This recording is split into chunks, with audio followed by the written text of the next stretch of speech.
যারা মানুষের সাথে সংশ্লিষ্ট থাকেন, মানুষের বিপদ এবং মানুষের সেবার জন্য যারা আত্মনিবেদন করেন, তারাই রাজনীতিবিদ হিসেবে গড়ে ওঠেন।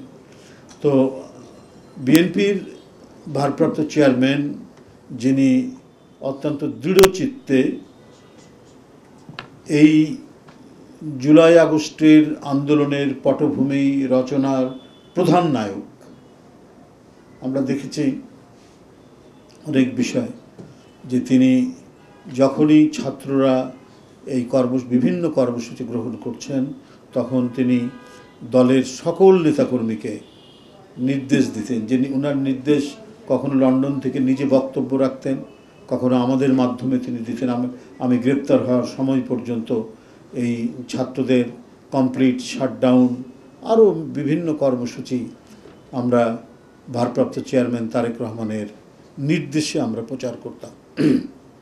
আমাদের ছাত্রদলের অসংখ্য নেতা, বিএনপি এবং বিএনপি সমর্থক পরিবারের অসংখ্য মানুষ, সেটা শিশু থেকে শুরু করে তরুণ যুবক পর্যন্ত আত্মহুতি দিয়েছেন গণতন্ত্রকে ফেরানোর জন্য। তো এই কাজগুলো যাতে সুচারুভাবে, শৃঙ্খলাবদ্ধভাবে এবং সত্যিকারই মানবিক তাড়নায় আমরা করতে পারি, এই জন্য তিনি দলের ভিতর থেকেই একটি অরাজনৈতিক মানব সেবামূলক একটি সংগঠন গড়ে তুলেছেন, তার নাম আমরা বিএনপি পরিবার। এবং রুম্মন এবং নেতৃত্বে, মিথুনের নেতৃত্বে আমরা বিভিন্ন পর্যায়ে এর সাথে সংশ্লিষ্ট থেকেছি। মূলত তারাই এই কাজগুলো করছেন, বিভিন্ন জায়গায় যাচ্ছেন, আমাদেরকে আমন্ত্রণ জানাচ্ছেন, আমরা যতটা সম্ভব পারছি যাওয়ার জন্য। প্রত্যেকটাই হচ্ছে মানব কল্যাণমূলক।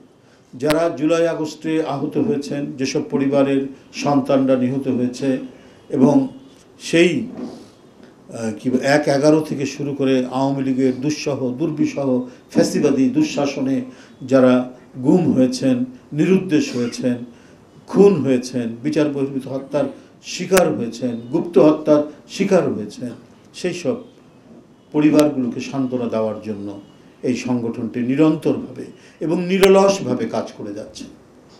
বন্ধুরা, তাই নয় যে কথাটি আমাদের ইঞ্জিনিয়ার আশরাফ বলেছে, যে দেশের বিভিন্ন অঞ্চলে যারা